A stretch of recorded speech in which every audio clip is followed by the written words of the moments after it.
And we're live. Good evening, good evening, good evening. How the devil art thou, everyone? Welcome to another episode of Is It Just Us? Is it? Well, funnily enough, no, but we'll talk about that in just a wee bit. I am Lucifer Storm, and as always, this man joining me is my main man, Russ, comic book black belt leech. Russ, let people know where they can find you. You just caught me pouring vodka, which is a good thing.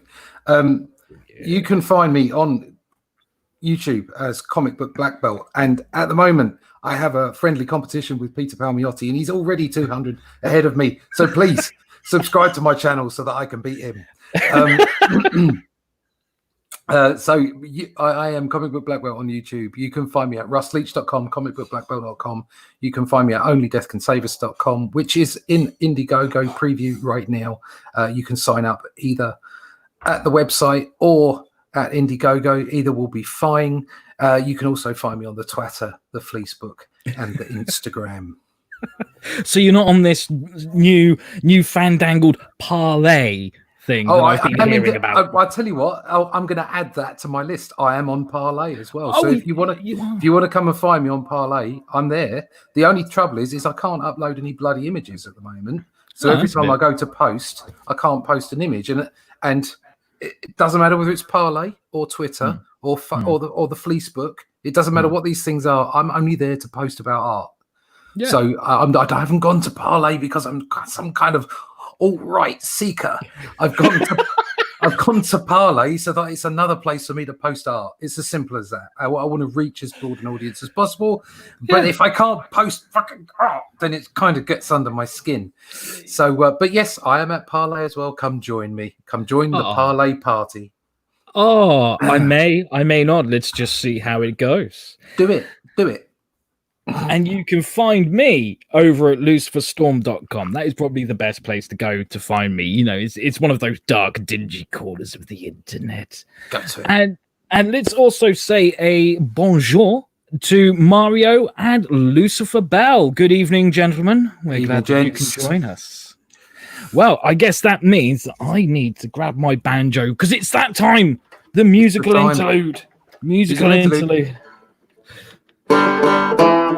Oh, let me try that again. That was a bit fucked. Your mother ain't my dog. Not all of it. That was the encore, boys and girls. Oh, yes. Oh, that's such a great movie. If you guys haven't seen it, it's one of Peter Jackson's earlier works. And yes, that Peter Jackson who made Lord of the Rings. It's a fantastic horror movie he made in 91, 92, something like that, and it's just batshit crazy, absolutely batshit crazy. So, as I mentioned last week, we have a guest joining us. Now, this is a very special guest. I've known him for many years. Please don't unsub us.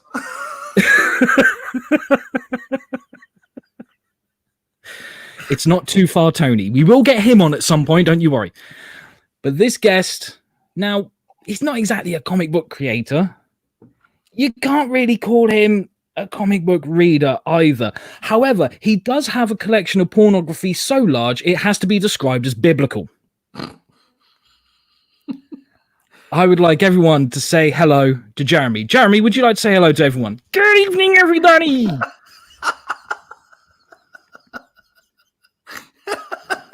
Where are they? I can't see them. Why is this guy laughing at me? Why are you laughing at me? I killed a man once, and I don't know what was worse. The fact that I did it, or the fact that I liked it. Yay!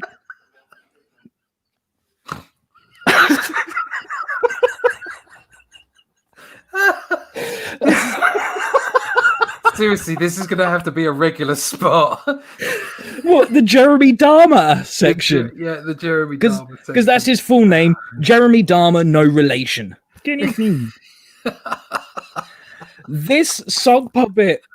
Oh, dear. Oh my God. I was telling Russ before we started the show, I made this sock puppet many years ago on a very drunken night.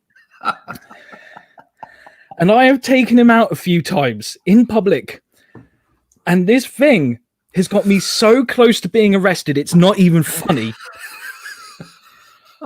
Because there's always a point in the night where I can't control him anymore. You're lying. No, I'm not.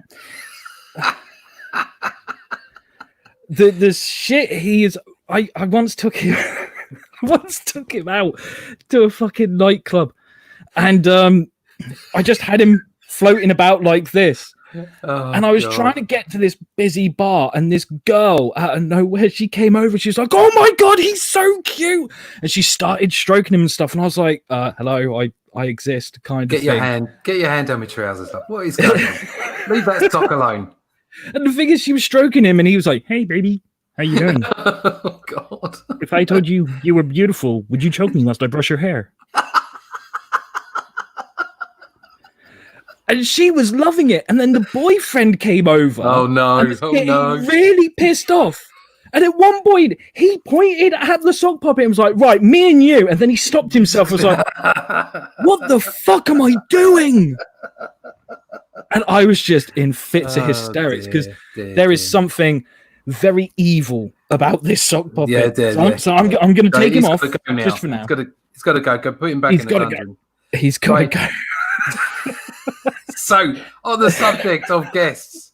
Yes, I made a mistake last week. Yes. We don't actually have a guest tonight. So, hence why Jeremy has joined us. Hence, Jeremy was here. Next week, we've got the captain. The captain will be on. We do. In all his glory. Yes. And we have some other people lined up. Yes. Some very well-known people. Yeah. And we have the...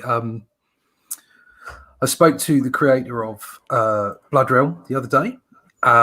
He's keen to come on. And we have been told by Captain that we could connect with a legend Yes. in the industry. Yes. An absolute legend. And there's an up-and-coming legend, which we may be able to get in for August. So we're looking at every other week, okay? And that way... Oh yeah, how much glory been making a thing. So what we're going to do is every other week we're going to have a guest on, so we're not going to overdo it. And so we get a chance to chat, and then we get a chance to hear other people talking at us instead every other week. So we've got some people lined up. We've got some great guests coming on. But next week will be the first week with Captain F. Head. Head. I just say Captain Fuckhead. Well, I would, but there's no you. It's F. Head. So, oh yeah. That can happen. Let me know, and I can sort that out. Yes, we know what we're talking about. Let's get that on, because that would be a great program. I'd love to. Damn fucking do that. straight. So, and the reason we're being a little bit sort of tight-lipped about it is we don't want to say somebody's name and then they say, "Oh no, I don't want to come on." but we've had interest, and ain't no you and me, and we've had interest, and we really are quite confident we can have some great guests on. So for this week, we're just going to shoot the breeze and talk some shit. Yeah, just a normal episode. Just a normal episode, and then we're back with the captain next week. Oh, yes. Do you think with future episodes with guests that maybe we should introduce them to Jeremy? Maybe Jeremy should introduce them. Oh, that's an even fucking better idea. So he can be our guest compare. He can ask the questions. And actually, he may end up having to be in our thumbnails. Fuck that. T-shirts, mate. T-shirts. Just a picture of Jeremy with a speech bubble that says, "Is it just us?" Is it just us? Yeah. I particularly like that I killed someone and I enjoyed it. I think that's that's going to go down well as a T-shirt, I think.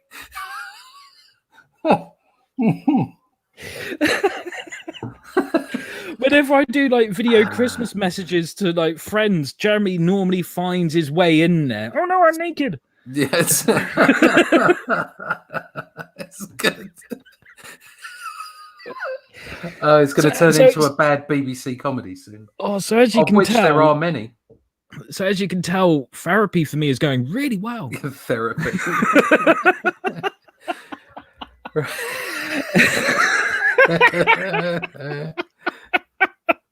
Do you know what's amazing? Go on. It's like the people who are listening to the audio version, if they're still listening by this point, they're going to be like, "What the fuck? Who's Jeremy?" We have to put him on a thumbnail from. It's like yes. Jeremy. Yes, he is now the "Is It Just Us" mascot. Yeah, I think that's it. Yes. If I ever do convention appearances again, he may just have to come with me. Just have to come out, yeah. just to shout abuse at people that walk by, because that's normally what he does. I'm normally nice to people, and he's just like, "Hey," and gets all up in people's faces and stuff. He sounds like a Canadian Kermit the Frog. The captain says, Jeremy standing up with a pair of balls as feet. That would be funny. Yes. Oh, yes. Oh, yeah. Jeremy, would you like to go on surgery? Hey. So, anyway. How do we normally structure a normal show without what did you do this week? What did I do this week? What did you do this week, Mr. Storm? I dug out Jeremy, for fuck's sake.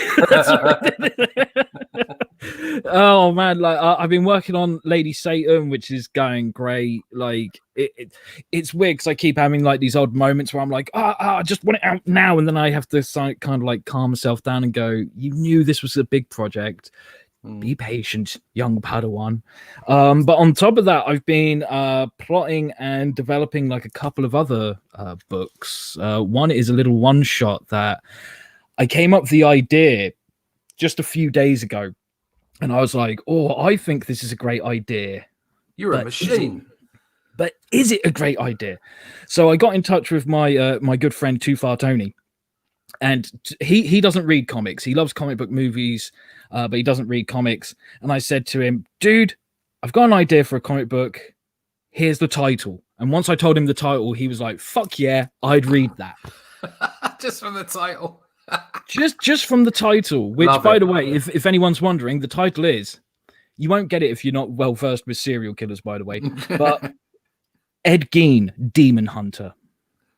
No, I don't get that because I'm not well versed with serial. Well, good sir. You don't know about Ed Gein? No, tell us more about Ed Gein. Oh, Ed Gein came from Plainfield, Wisconsin. He was arrested in the late 50s because he was a grave robber and a serial killer. He dug up his mother's body and tried to resurrect her, because his mother was a religious zealot who used to be very abusive towards him, but he kind of had that Stockholm syndrome. And after she died, he was very upset. He kept the farmhouse that they lived on. He had spent all 40 years of his life at that point every day with his mother. So when she died, he took it really hard, and he started hearing voices in his head of his mother saying like, oh, you need to kill the harlots and this, that, and the other. He dug up lots of other bodies of elderly women, and he used their skin to make lampshades, chairs. He made a belt out of nipples. Ooh. And all sorts of other things. And got like built-in poppers.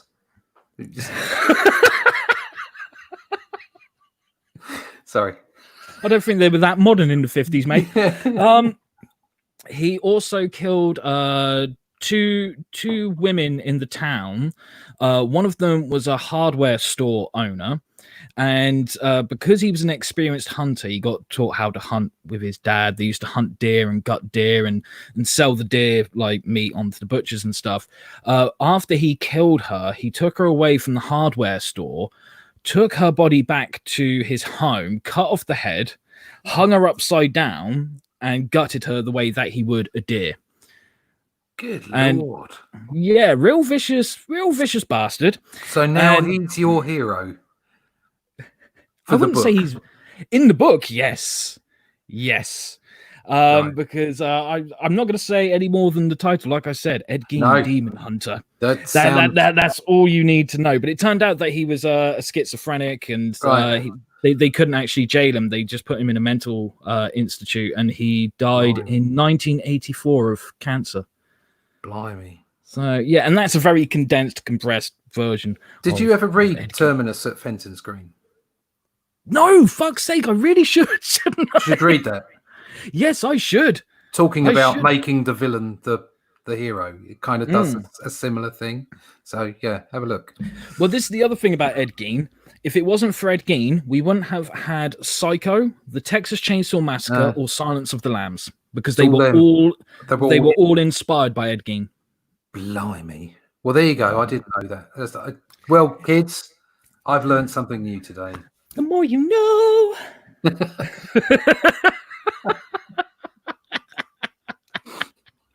And Mario said right here, he was an artist. Oh, an artiste. An artiste. An artiste. So yeah, that's just some of what I've been doing. A lot of writing, a bit of drawing, right, and a fair amount of sock puppets. Yeah. Yay. So what about you, mate? What have you been up to since we just had a little chin wag like this? Ooh, well, I've been watching a little bit of YouTube, as you know. I've been knocking around with the CG UK guys, actually, because they're a great bunch of guys and girls. It has to be said. Yeah, absolutely. And so I've been watching different stuff on YouTube than I would normally watch. So that was interesting. And obviously, I've been doing pages for the book. I can show you what I've done today. So if I share the screen. Oh, I like it when you share the screen. Clip Studio. Let's share the screen. There we go. And so that's boom. That was what was on the board today, and also what else was on today?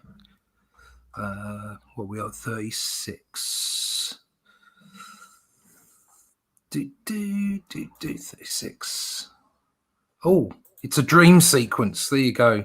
Oh, it's lovely. A dream sequence showing you about some stuff that happens in the book that you don't know about at the moment. So there you go. That was going on there, and I think a better page would be sort of 35.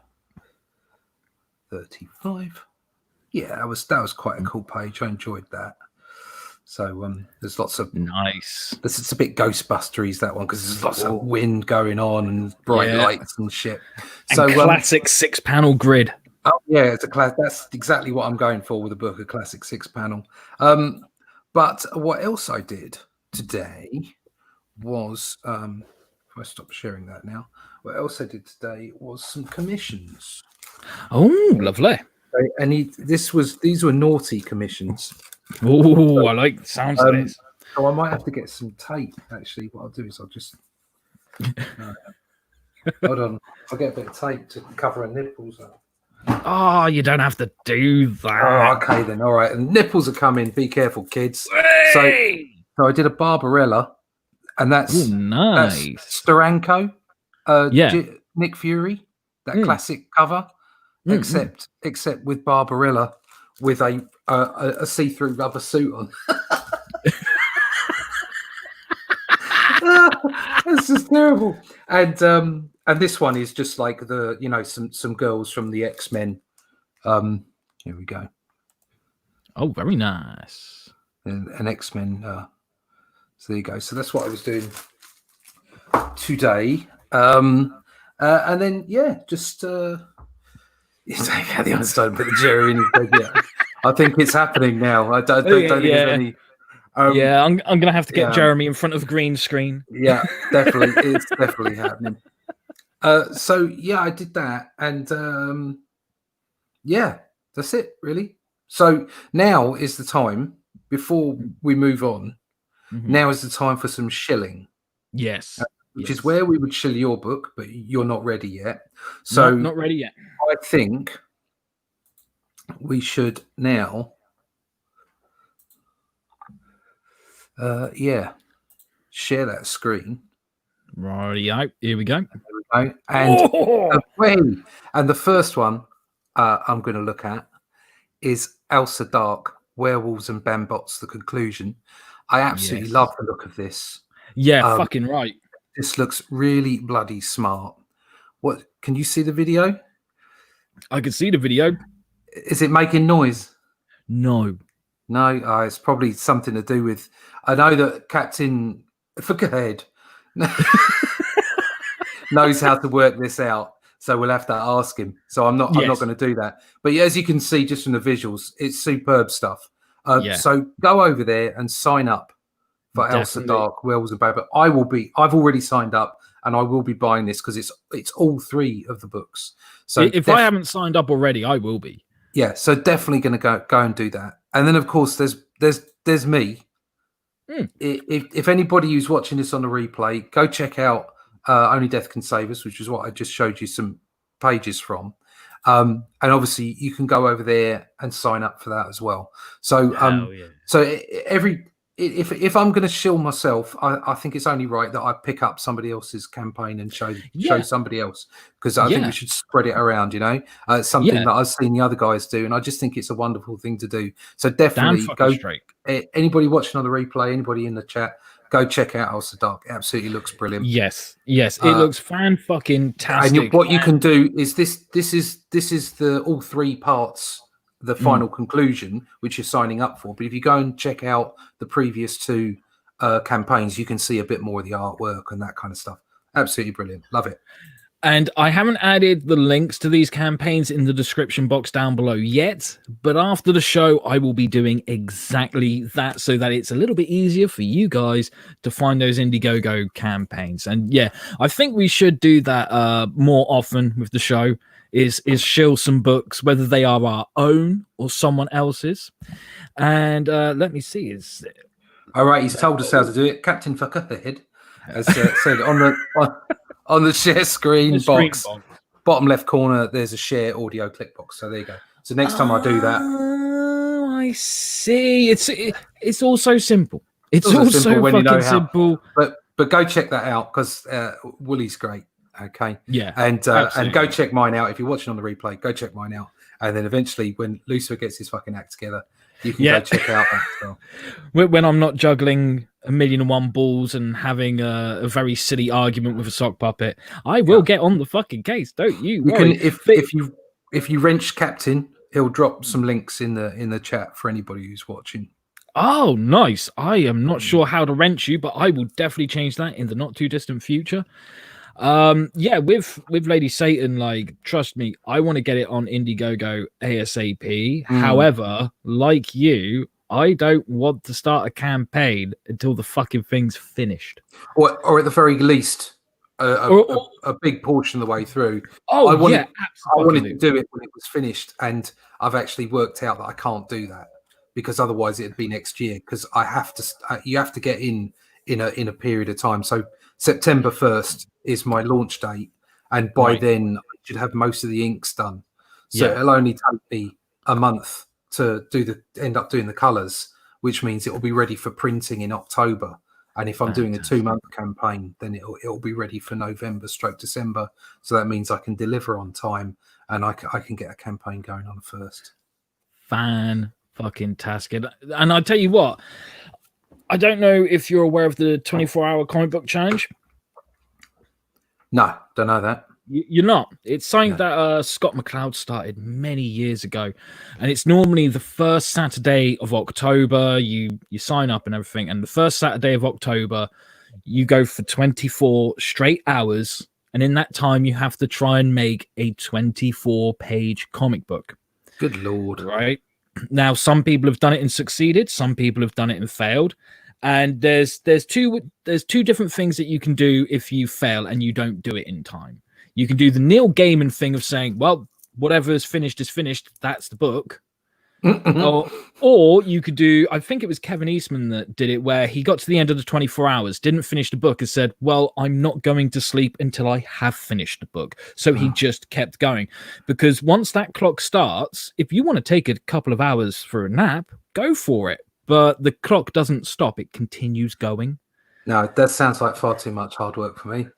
I've done it twice in my life. First time, I thought I was going to fail it, and I finished on 22 hours. And the second time, I thought I was going to fail it, and I finished at about 16 hours. So I'm actually, I am very tempted to do it for a third time, but not do it necessarily on the official date. Just once I've got something together, like a 24-page book or whatever, I'm very tempted to go, fuck it, I'm gonna just try a 24-hour challenge, see how it goes. It's too much for me, mate. Oh, believe you me, it almost fucking killed me both times that I tried it. But I'm just kind of like, you know what? I would like to do it at least once more before the end of the world. Oh well. I don't think I'll be doing it anytime. No, I won't be doing that anytime soon. Fuck that. Now, Captain Fuckhead says you can click on the 3 dots on the YouTube chat. And I tried that last time when I wrenched you, Captain, right, and I couldn't do it. I ended up having to go into the studio to wrench him. So, right. Because it used to be that you could click on the 3 dots in the chat, and in the drop down menu it said go to that person's YouTube channel. Right. I don't see that anymore. I don't know if they've changed it or what. I have no fucking idea. YouTube are always changing shit, and I'm like, what's going on? Why? It was easier the last week, I swear. We have a question. Have a question. Mario says, can you give some tips about how to get an audience for a comic? No. I would actually...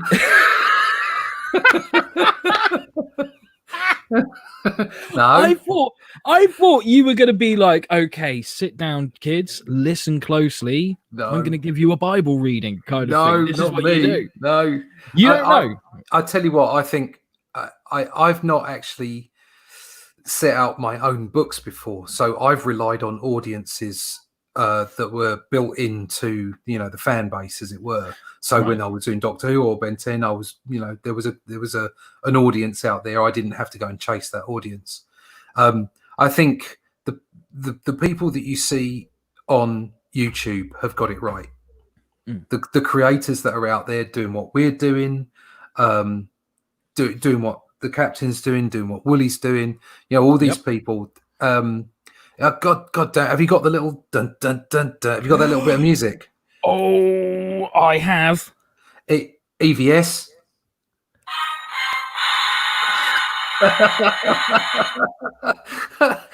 All these people, they're doing the right thing. It doesn't matter whether you like these guys or not. They're making themselves heard. They're getting out there. They're getting their faces in your face. And if you don't like them, fine, you ignore them. But they're gonna land somewhere and find an audience. Some audiences will be bigger than others. And I'm not saying that YouTube is the only way to do it. It isn't. No. But it's a great place to start. Even if all you're doing is doing live chats or whatever, streams, and you're just showing your artwork off. You don't have to be an EVS. You don't have to be an entertainer. Yes, that can get you a great audience. But you don't have to be that. All you need to do is be honest on YouTube and be open. And that's what people are looking for. And that's why mainstream is having so much trouble, because it's not authentic anymore. Back in the day, before we had YouTube, before we had Twitter or Facebook or any of those other things, Stan Lee would do letters pages, and he'd talk to you in those letters pages, and you felt like you were part of a Marvel family. Exactly. And that was authentic. Well, I believe it was authentic because Stan Lee was authentic.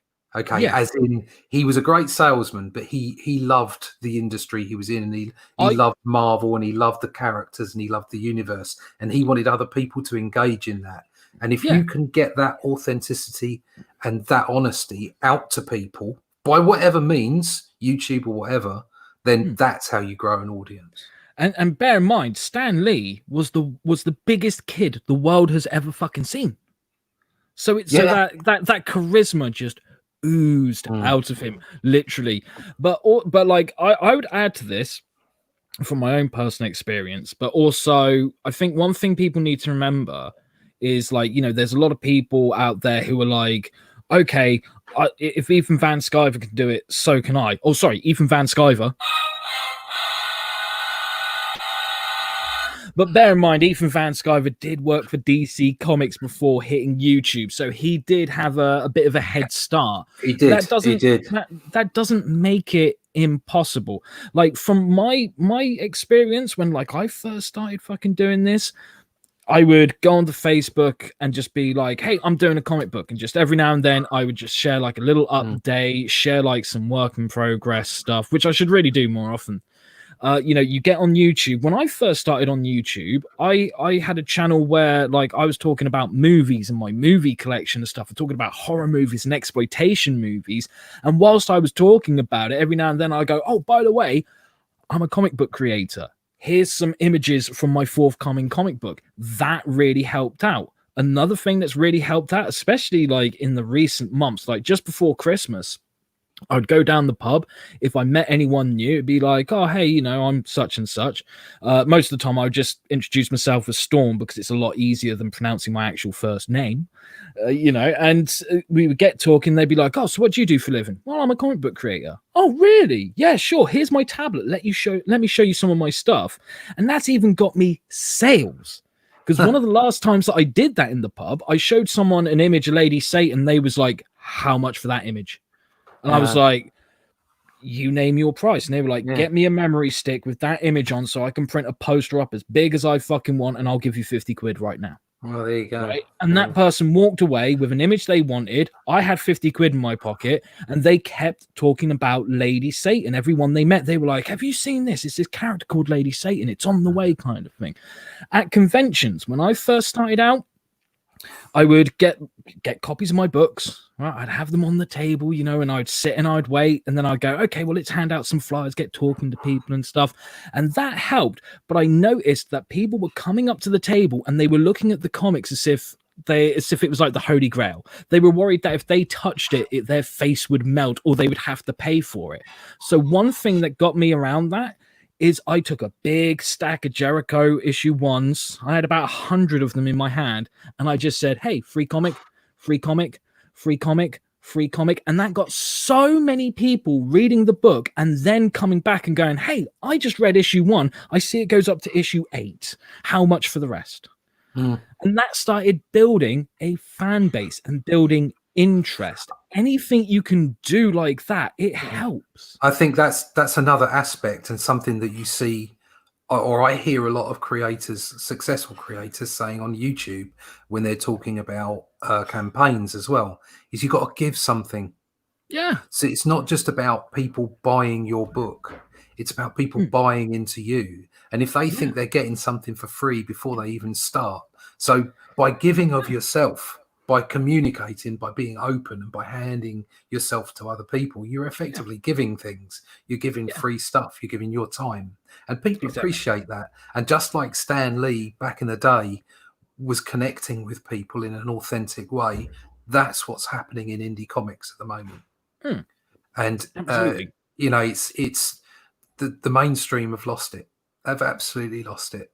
Yeah. And just all the crap that's been going on for the last, that the whole Whisper Network thing, and I'm going to be talking a little bit about nepotism later, and all that kind of stuff, and it goes on, but to actually see it in black and white like that, and know that now like when I started in 2010. I thought, okay, I was naive enough to think that maybe I had a chance. And I got into some professional gigs, but there is absolutely no way on fucking earth that I'm getting into the big two. Yeah, fucking right. It's not happening. I've accepted that myself as well. I accepted it. It ain't happening. It's never happening. And it's not happening because I'm not good enough. I'm not here being arrogant or anything like that. I've built up my style. I've built up my abilities. I'm always a work in progress, but I know I've got the cojones to do, quality books, month in, month out. And I won't be a sop about it. I won't fall apart. I've worked in high pressure situations. I can get you your 20 pages every month without falling to bits and needing a rest. Okay. Like the guys used to do back in the day in the Bronze Age when they were fucking turning out books left, right and center. You didn't see them falling apart. They got on. It was a job.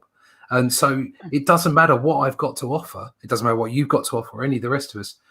There's no way, not a chance that we'll get into those situations or into those positions. So do you know what? Fuck it. I'm not even going to try. I'm just going to get on and be part of the indie scene, which at the moment is absolutely nailing it.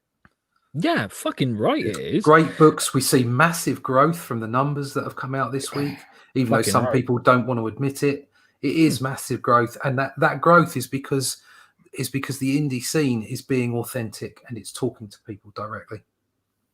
And it's also, the indie scene isn't being patronizing to the reader. And because the quality of the product is good and the stories are entertaining, not propaganda, people are actually paying more for these indie books than they would for a Marvel or DC book, and they're not complaining. Because of the quality of entertainment. Exactly. Whereas people are putting down like $4-5 for an issue of whatever from Marvel, and then going, "What the fuck is this shit? I don't pay for my abuse." No. People can fucking call me names for free online or in real life. Yeah. But I don't need to pay for the abuse. No, I don't need to be paid to be abused. No. I can go lots of places to be abused. So, as I was mentioning earlier, those pregnant nuns in my basement. So, right at the moment, we were talking about what we were doing this week. To finish that section off, right at the moment, I'm buying some stock. Only little bits and pieces. No, not that kind of stock. Of mail outs, cardboard boxes and stuff. The first of which to be sent out will be Chad, okay, who won my 500th subscriber, and also congratulations, Chad. Frank, who's just coming to the chat. You're going to be getting this book. Awesome. British Showcase. So I'll be sending that out as soon as I get my my packaging in, because I've got to send out those commissions that I did this week as well. And quality of Citrix is far higher than the mainstream stock. Yes, absolutely. Everything about it is of better quality.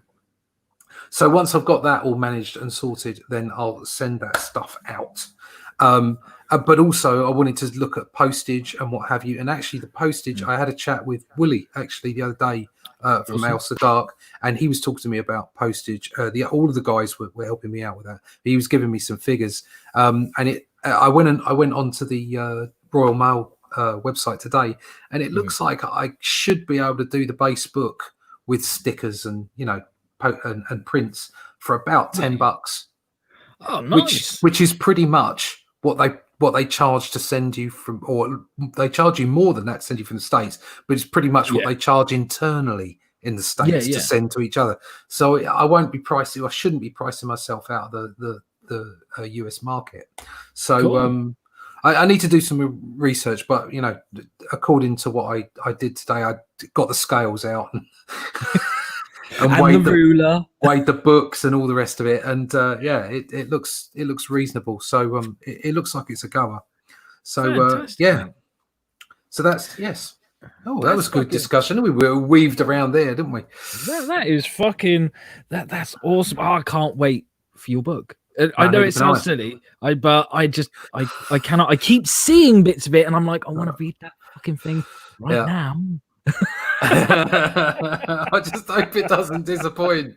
Do you know what I mean? It's like it'll be fine. It'll be scary. Fine. It'll be fine. Don't you worry about it. I love my brick. I know we're going on to different accent, mate. Did I tell you the one about? It's one of those episodes. Did I tell you the one about the trees and the moon? No. I used to go training for a week's training in Wales, and we used to have the Irish guys come over, and we'd get pissed, and then we'd get up in the morning and we'd fight and train for we'd do 3 sessions a day, and then we'd get pissed, and then we'd go to sleep again and get up in the morning and fight. It was great. And and they came round, and it was I can't remember the names of the guys, but it was just like Frankie and let's call it Frankie and a typical Paddy. Call it Frankie and Paddy just for the sake of it. I can't remember. Oh, it's Mick. That was right. It's Frankie and Mick. And they came in from outside, and we're all like, "How you doing, guys?" He says, "Oh, Lloyd, how you doing there?" He says, "Oh, did you see the moon through the trees outside? It was beautiful." He went, Mick, you stupid cunt. There's no trees on the moon."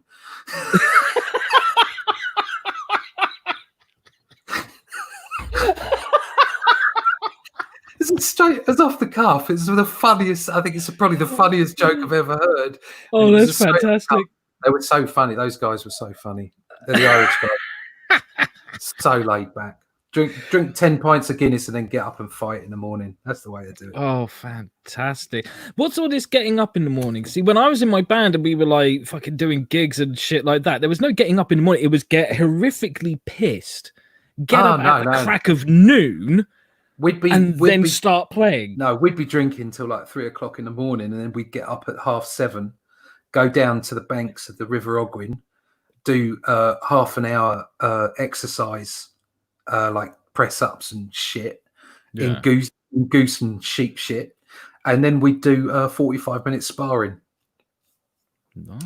So we'd do like free spar, or we might do group spar, and then we ended up some of the later sessions we ended up doing police training, like with batons and stuff like that as well. We also did stuff with bow staffs and shit. Nice. It's great fun. Oh, fantastic. I'm missing my training so badly. I'm hoping it's going to start again at the end of the month. Just got to wait and see, mate. I mean, apparently there's some hot spots around the country that could see a second spike sooner rather than later, and I live in the middle of one of them. No. Yay! And where's that? Where I live? Yeah, I can't really tell. You don't want to say it on. I'm in Bournemouth. Oh, you're in Bournemouth? Yes. Oh, right in the south. Right in the south. Right bang in the middle of the fucking south. Right bang down there. Yeah, that's fucking right. That's fucking right.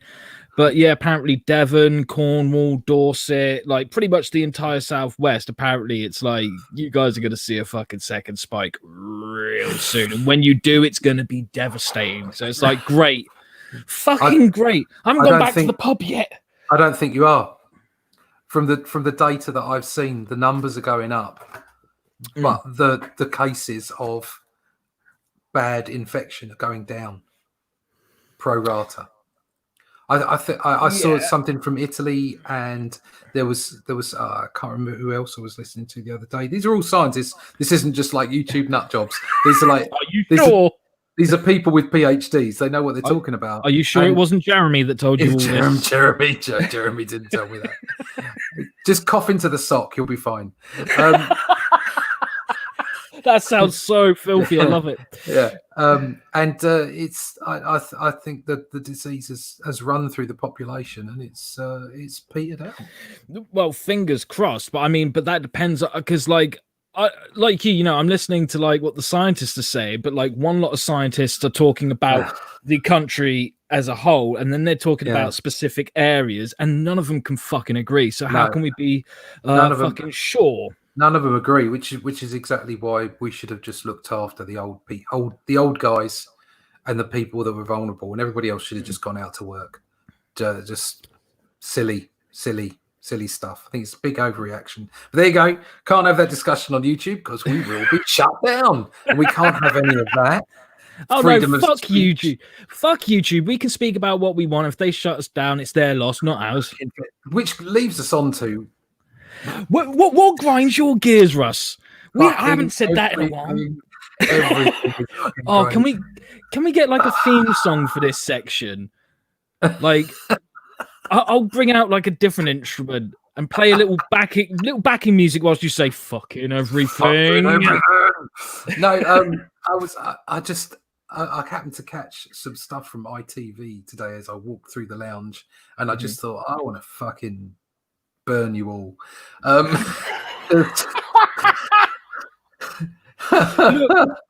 Coronation Street has not got that bad, Russ. No, it's just, I just like, I'll get in there now before anybody cancels me. I don't mean that I would actually want to burn them with a piece of paper and no. I just think that they're useless, snivelling little individuals that don't deserve to have anything decent. There you go. just celebrity culture, just the whole thing. It just makes me seethe. It's just so pathetic. It's like, get a life, get a real life with real people in it. There you go, shit like that. Hi bros, short question: is there any place where I can upload my comic? I've searched, but honestly, most do not accept anything that deals with tricky topic. Ain't one of my shows unless I trip over my fucking words. Hey, deals with tricky topics like sex or graphic gore. I think JV, please. You've probably got to make your own website. Yep, that is pretty much it, mate. Because there are so many fucking. You know what? Back in the good old days of the internet. There were so many like webcomic sites where you could upload like the pages of your comic whenever you wanted, and if you had like sex and gore in there, then you just like ticked a thing so that it let people know like you better be 18 before you fucking read this. You see, they're all run by fucking raving nut jobs who won't let anybody have any kind of freedom of speech anymore and have to censor or fun. So the best thing you can do is do it from your own website. Yeah, and look, I most of my books they end up having a lot of sex stuff and gore and violence and all that jazz. Like when Russ talks about his books and says romance, not sex, switch it round and you got me, right? We complement each other like that, you see. And literally, I have my own website, so whenever I've got anything to share, I throw it up on my website for people to get for free, or if it's something that I feel should be paid for, then I'll put a price tag on it. And I haven't had to do that yet, but it will happen at some point, and that is pretty much all you can do at the moment, mate. That's the only way to like really give the internet a middle finger and say, look, this is going out there whether you fucking like it or not. Or you can do what I've heard. I'm not sure how much truth there is behind this, but I've heard that comic book creators in communist countries, whenever they have stuff like that in their comics, what they do is they print off their own copies and then just hand them out for free to people. Now, that's what I've heard. Whether there's truth to that or not, I don't know. Take that one with a pinch of salt. But there's a million ways to do it, and your best way of doing it is making your own website, getting on your social medias and saying, this is my website address. You want to keep up with my comics? Go here. Just make sure you're 18 and not easily offended. I'll ask Commie Mark. Yeah. He is the commie expert, isn't he? And let me see. We've got some people in the chat. Butch Kosaburo, I hope I'm pronouncing that right, says, Hail Lucifer Storm, hail Butch, how the devil art thou? And JV. Hail Commie Mark. Hail Commie Mark, how the devil, speak of the devil and he shall appear. And Captain Fuckhead says, ask Jeremy what a top lick is. I would hate to hear his answers. I really would. Maybe we'll save that for next time Jeremy's on. And you look confused, Russ. No, it's okay. I got it now. I had a short Alzheimer's moment, but I'm back in the room. Was it another only dementia can save us moment? Only dementia can save us, yes. Only dementia can save us. So, yeah, I heard today that Velma, is it from Scooby-Doo, might be gay. Really?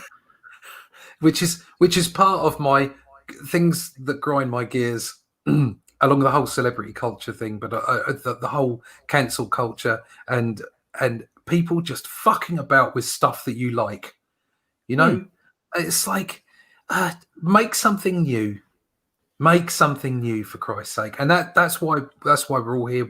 Our conversation about indie comics earlier, and about the fact that the indie comics are connecting with people, in a real way, is because all the old guys, like for me now, okay, nothing in mainstream comic exists beyond 1999. I get where you're coming from. Because really do. It's all just been so abused.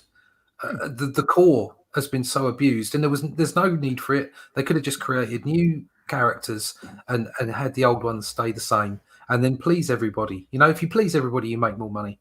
And so I realized that today. It's like a part of my diatribe earlier about realizing, this is it. This is the way forward. This is the way to do it. But, make yourself heard. Again, with what Marv was saying, make yourself heard. Be real and communicate and get the fucking books out there. And Scooby-Doo was always go. Him and that Shaggy.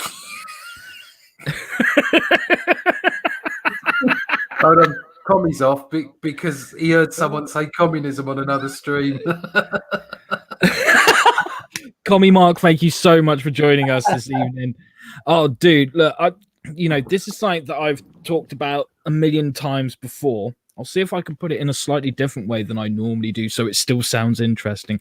When I was a kid, I had these things called toys, and toys back when I was a child were not iPads and iPhones and fucking wireless earbuds and all that shit.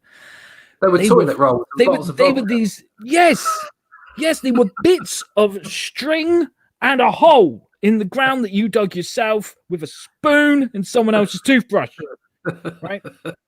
And then these great inventions came along, toys, action figures.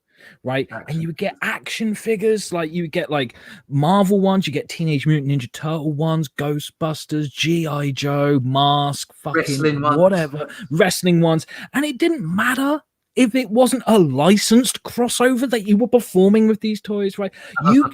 You just did it and you knew the characters, okay? And that's what made it fun and amazing, because you were a fan of the characters. And if you had a toy of a character that you didn't really know, you were like, that's okay. I'm going to find out when I see the episode with you on. Or you would make up your own backstory and you'd start playing. And then your friend would come along, and your friend, he knew his shit as well. That's why you were friends. And he would bring his action figures together and you would start playing this epic Civil War battle with like the Stay Puft Marshmallow Man, right? And Sergeant Slaughter from G.I. Joe and Donatello from Turtles, and they're all fucking going at it. And then someone else came along. It was normally the little brother. Hold on. The little brother.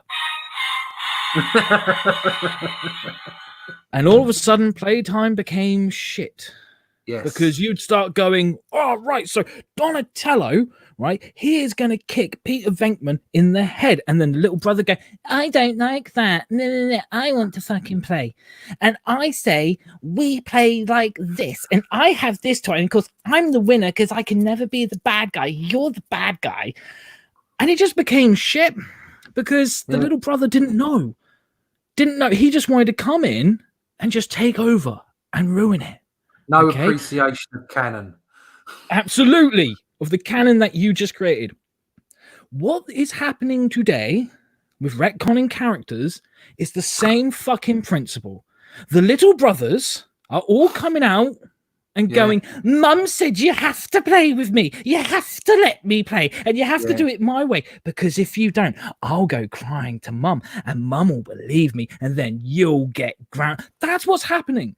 That is what's fucking happening. But it's on a worse scale. Because these people are coming along and they're going, well, you know what? There's not enough representation of this oppressed minority and this oppressed minority. Whoa. You're the only ones who are fucking oppressing them.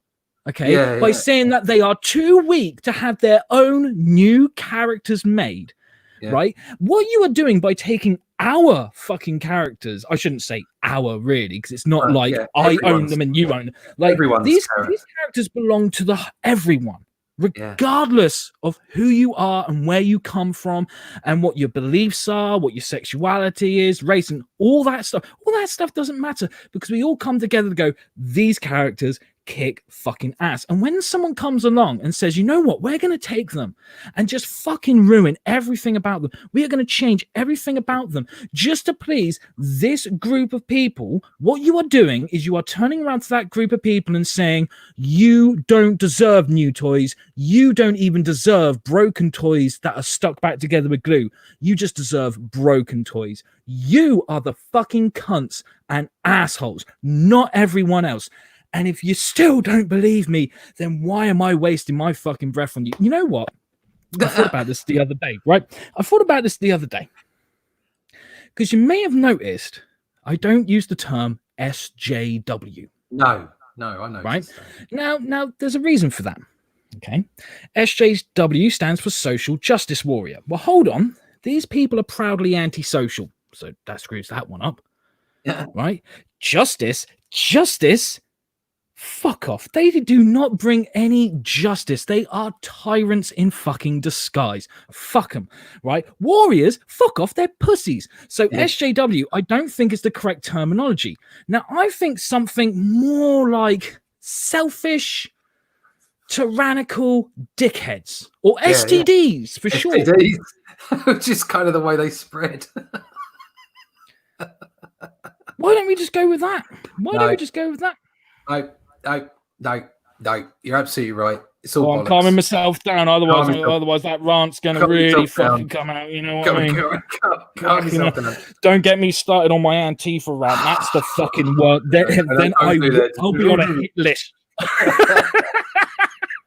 After that fucking rant. I'll save that one for Christmas, I think. The world has gone bonkers.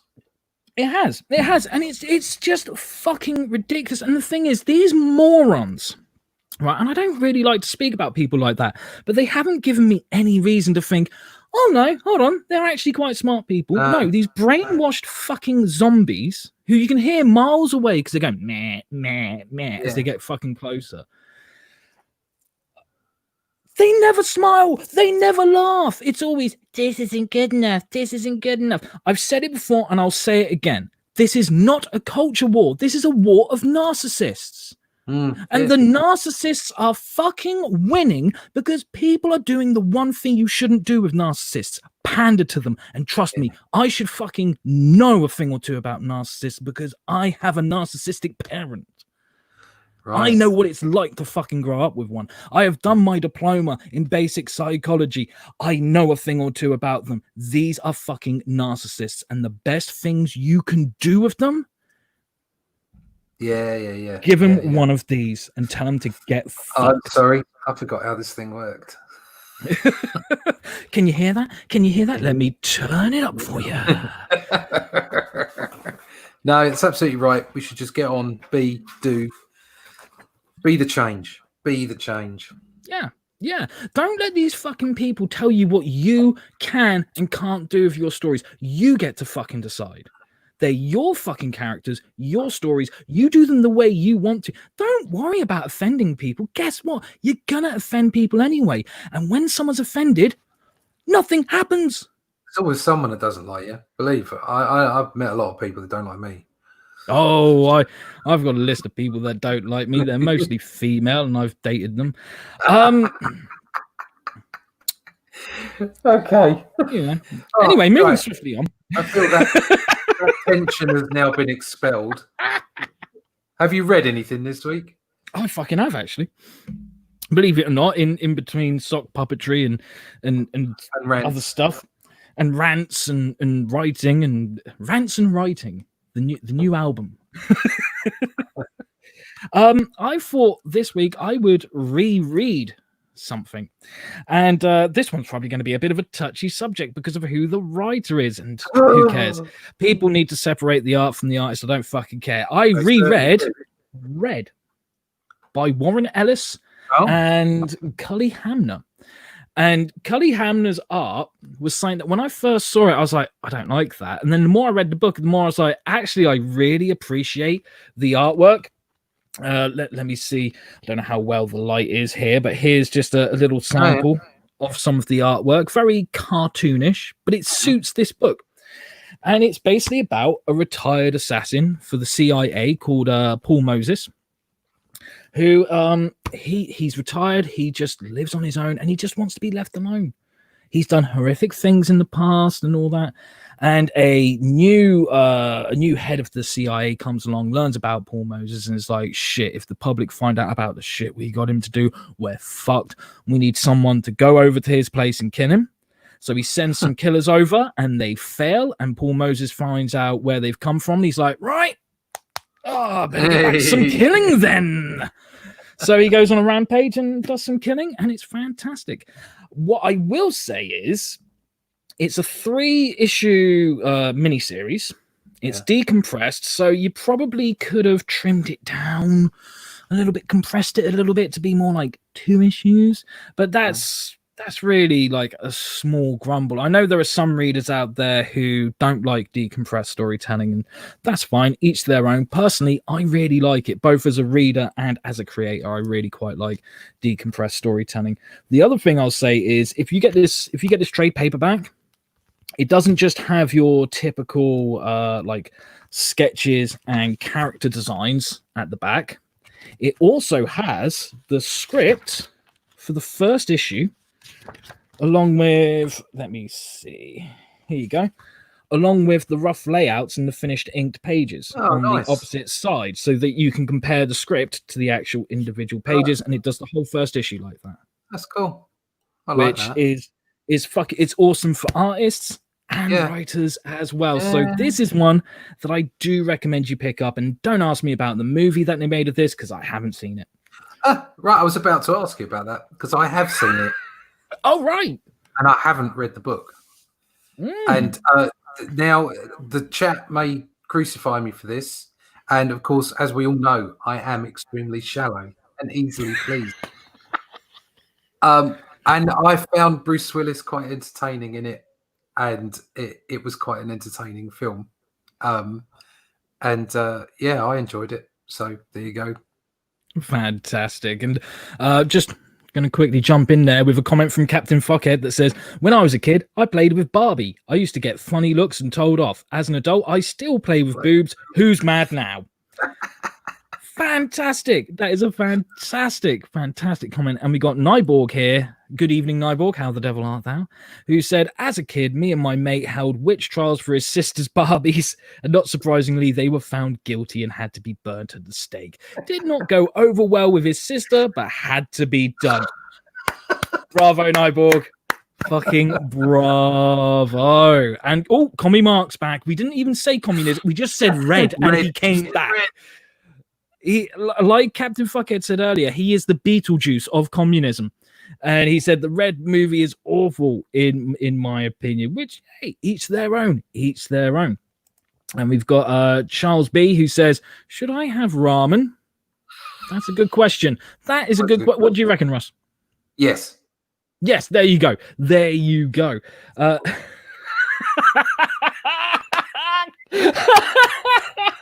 think I may be a bit of a heavy Bruce Willis.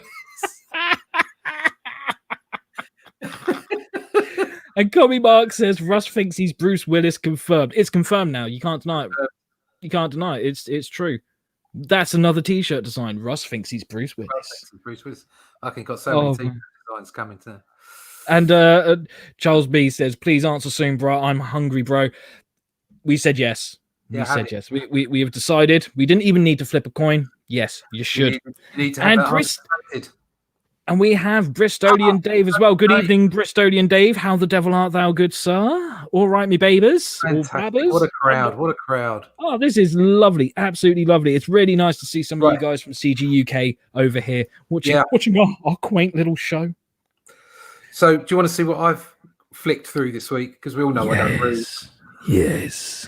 I had another flick through Batman versus Predator. That was one of the first comic books I ever bought with my own money. It's a really good book. Talking of nepotism, both Andy and Adam Kubert were in it. And Andy was doing his best to look like Jim Lee at the time, I think. Some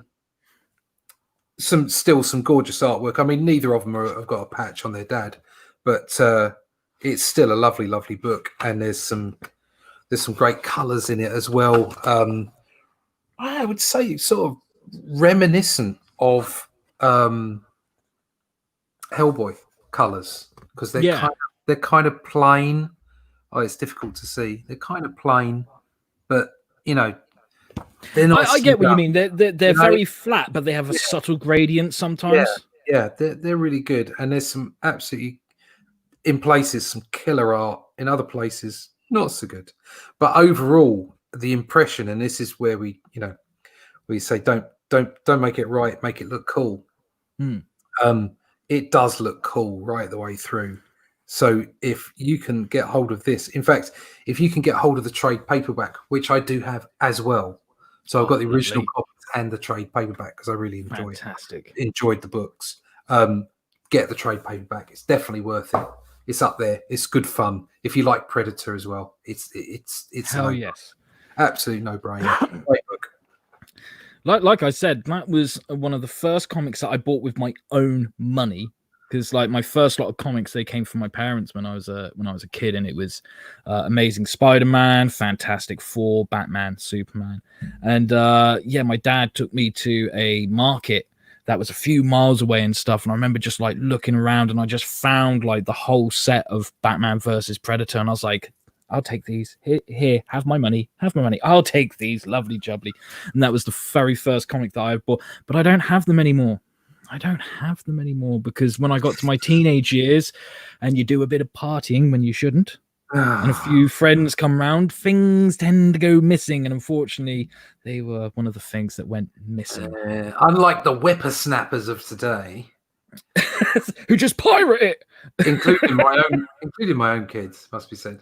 I got kicked out when I was 17, and when I finally got back to talk to my mum and dad about it all at the age of 24, my comics were gone. My comics were gone. A whole set of Captain Britons,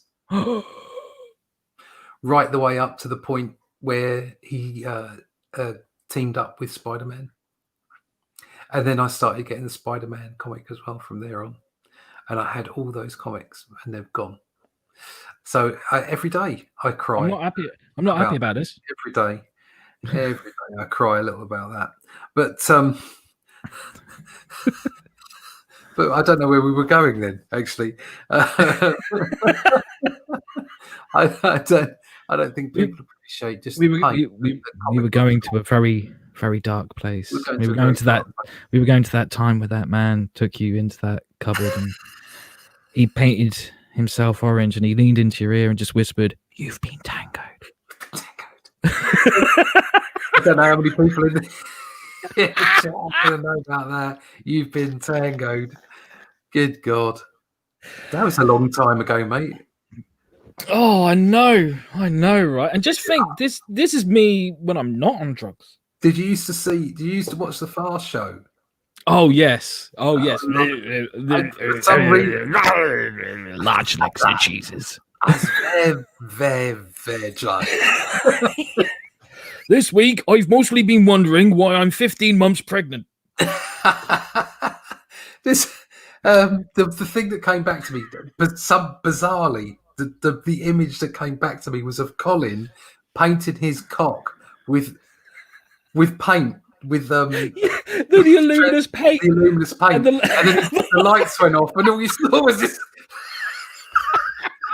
fucking all over the place. I'd have to say, I'm surprised he couldn't get any girlfriends from the size of it. It was like throwing a cucumber about. It was immense. Mate, it was like King Kong's little finger, that. Ooh, Mr. Beasley. Yeah. There you go. Oh my God. See, we like to have a larf. We like to have a larf. I like to have a bit of a larf. So I think that must be us, mustn't it? Because we've done a review. We've complained about everything. Hey, there's always time to complain about more.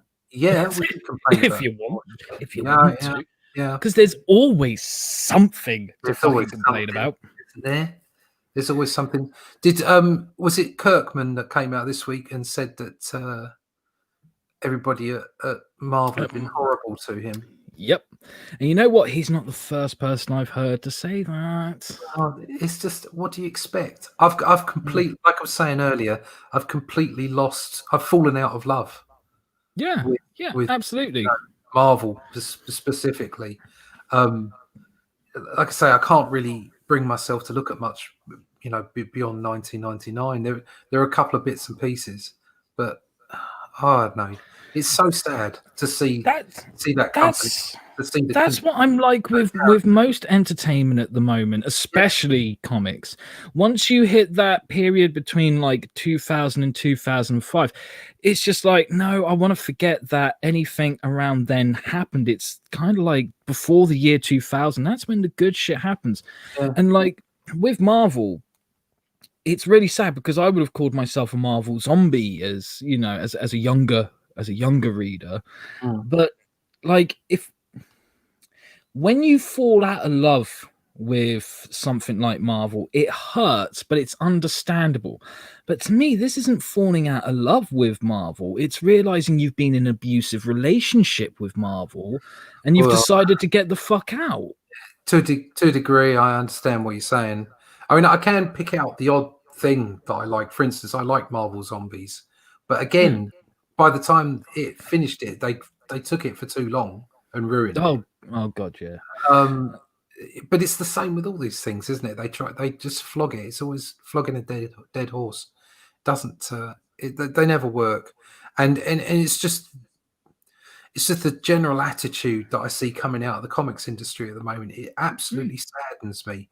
I mean, when you can sit and watch, I sit and listen to Thinking Critical and Perch. Yeah. Both those guys, they try to be really balanced. They've still got their heads into the mainstream environment. They're not all about the indies. They're about comics, full stop. Yeah. And even they, even some of the things they say, that you can see that they've kind of given up almost with the shenanigans that go on. And that I consider them to be pretty even-handed presenters, content makers. So, you're right, Mario. I love what Marvel used to be. Yeah.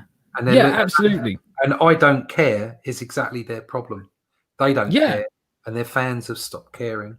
I know they're still selling, 100,000 books on occasion, but if they're lucky, how much of that is real sales, I don't know. And at the end of the day, if they never sold a book again, Papa Disney don't care. No. They don't fucking care. They'll just see it as an IP farm because their movies are making a shit ton of money. And you know why? Like, someone pointed this out to me and I was like, that's a really good fucking point. See, we think that the Marvel movies should translate to people who weren't comic book readers going, well, that was awesome. I'm going to check out the fucking comics. Oh, wow, this is a great fucking medium, right? But they don't, because they're not fans of the Marvel movies. They're fans of the Marvel characters. Yeah. And if they're just fans of the characters, then they don't give a shit about the medium. They want the quickest, easiest, most accessible medium. And unfortunately, to a lot of people, reading is not a good option, which I think is really fucking sad. They want shirts and lunchboxes. Yeah, they want shirts, lunchboxes, little toys, like covers for their mobile phones, the little belt buckles and stuff, so they can say, look at me, aren't I fucking cool? And the bubble for that will burst one day. And when it does, fuck me, the industry is going to be hit really fucking hard. It will be the 90s speculator market thing all over again. I think we've got worse to come already this year, to be honest. There's a few people suggesting that comic book shops are running at the moment on the government support systems. Yeah. And that when those support systems stop, that just the industry just isn't robust enough. Yeah. And that's a shame for those comic book shops, because they're just ordinary people trying to make their way. But the other thing is with the distribution changing as well. I see them eventually all jumping ship and going to just bookshops, graphic novels, Amazon, whatever. That's where it's going. Because I think one hard truth we have to accept is that every few years or like every decade, there's always something that's cool and fashionable. Okay. Now, I don't give a fuck about fashion. I don't know many people that do, but there are lots of people out there who give a fuck about fashion. In the 90s, it was at one point it was fashionable to be doing drugs. So there were lots of people claiming that they were on drugs when they weren't. In the 90s, it was also at one point very fashionable to be gay. So you had lots of people going, here's my boyfriend, but they weren't actually gay. They were just pretending so that they could say, see, I'm cool. Right, and that's kind of what people are doing now with the comic book movies. Oh well, I've seen the comic book movies because I'm a comic book fan, right? But the numbers show that there's an irregularity there. And another thing that we have to, like, people are gonna fucking hate me for fucking saying this, right? But we have to accept the truth here. This is hard truth. It's a reality check. Okay, like I said earlier, there are lots of readers who don't like decompressed storytelling. Well, guess what? Manga is all decompressed storytelling. And every time there's a new My Hero Academia, every time there's a new Promised Neverland, every time there's a new Food Wars, a fucking series about cooking, they are selling between 2 million to 8 million copies. And it's mostly going to kids, because you know what? Kids don't want to get a 20-page book and take half an hour to read it. They want to get a 20-page book, read it in 5 minutes and go, fuck, I want more.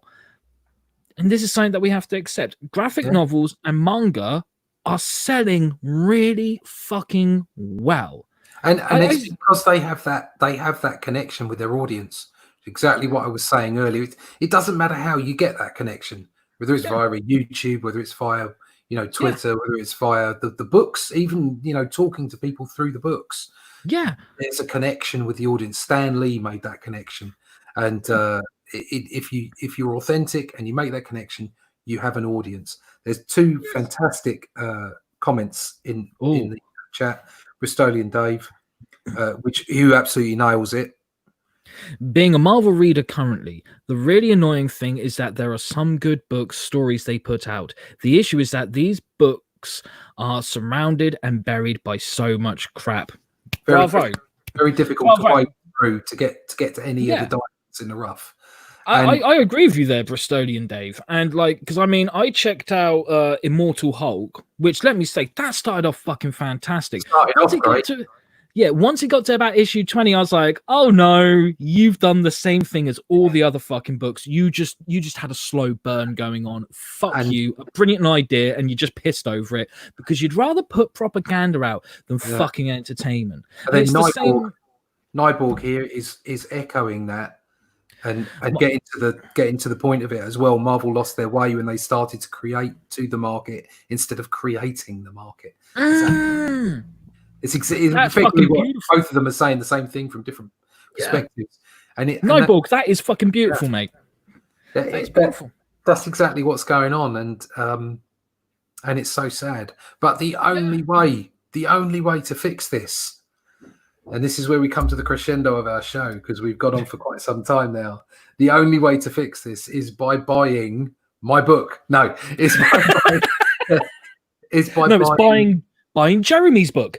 By Jeremy's book is by buying indie comics. Indie books are out there. There's a fabulous range and breadth of content and quality, and it's all out there. It's out there to get. And Indiegogo is just making it. It's making it available to the masses. I believe that Comixology is kind of that printing press. It's giving us the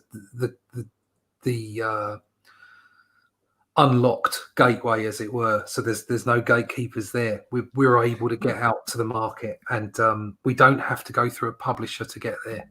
We can just do it ourselves and communicate with that market, with those consumers directly.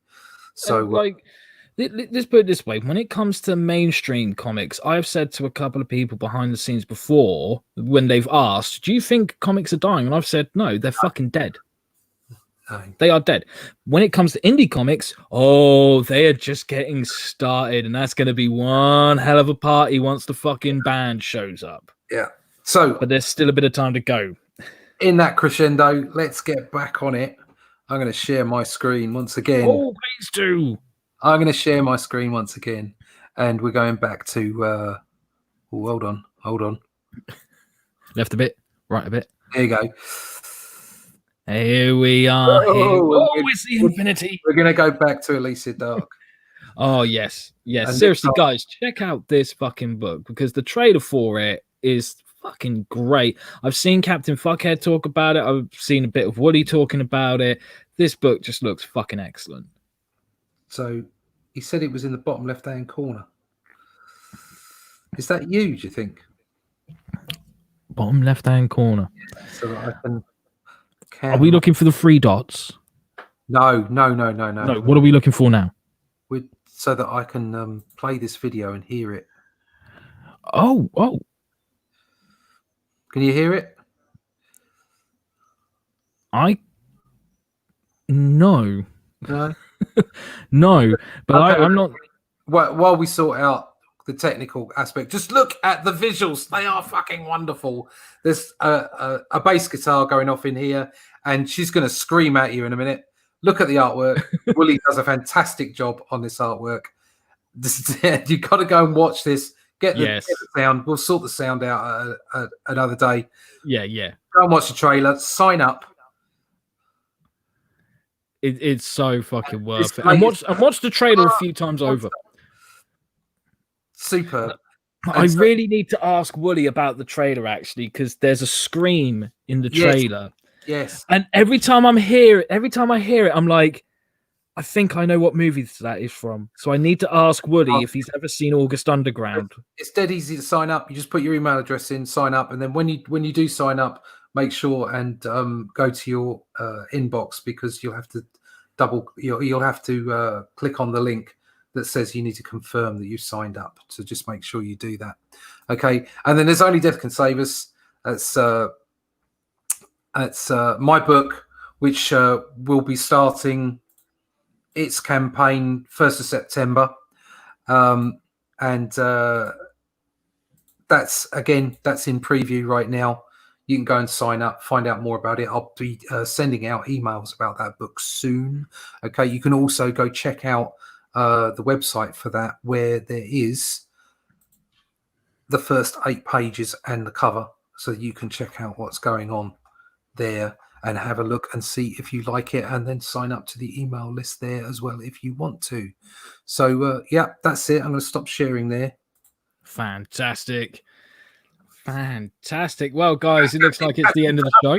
He's going, my God, I think he's just disturbed that we couldn't work out the sounds. Yeah. I think so as well. I am close to being a boomer, and I've also had several glasses of vodka, so I can't work out the sound tonight. I'm just a fucking fool. What can I say?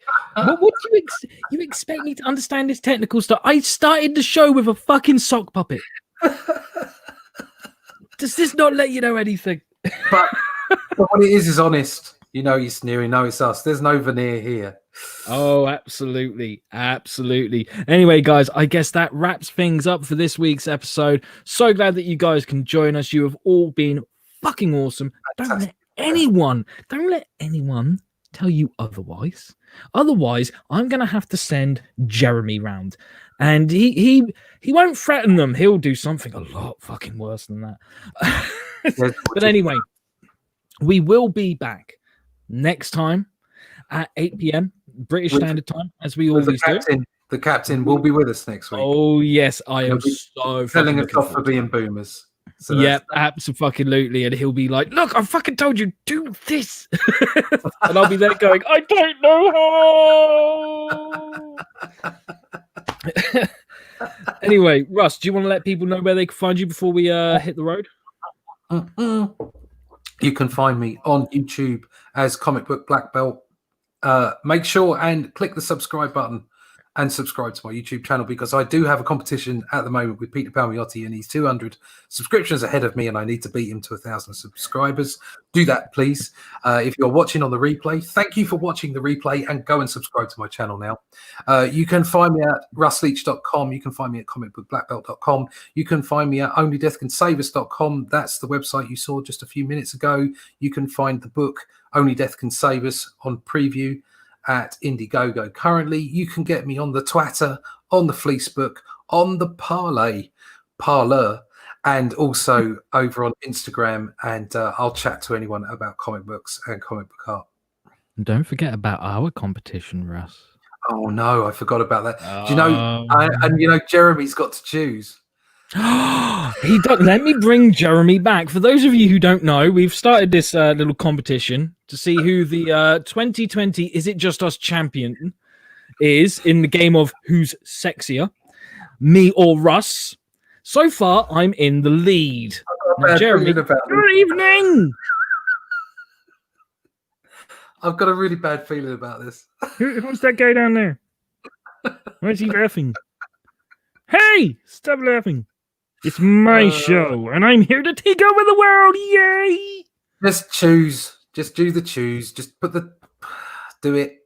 What does he get if he wins? He gets 3 copies of Time Cop on DVD. I choose him. I choose him. So would you Adam and Eve it, Russ? Would you Adam and Eve? We are now level on the sexy. We are now at a tie. I'm gonna quickly do the thingamajig. I bet it's in the wrong fucking color as well or something. Doesn't matter. Oh, it's not even working at the moment. I'm gonna add it later. There you go. As long as it's not white. Because we all know that I should check my whiteness.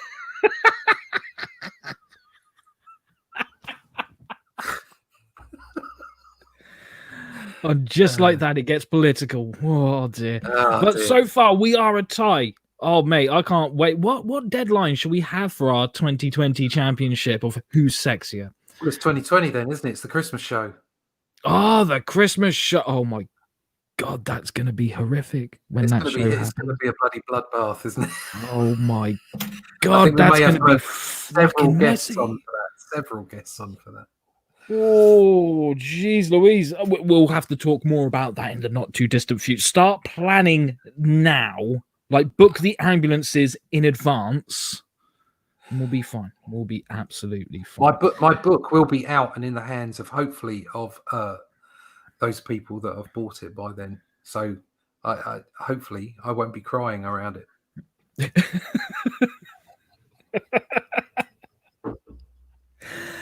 Anyway, we tried wrapping this up a few minutes ago, so we really should try and wrap it up properly now. You can find me at luciferstorm.com. That's the best place to look for me. And I guess that's it for this week. So until next time, guys, take care of yourselves, take care of each other, and most importantly, stay awesome and stay safe.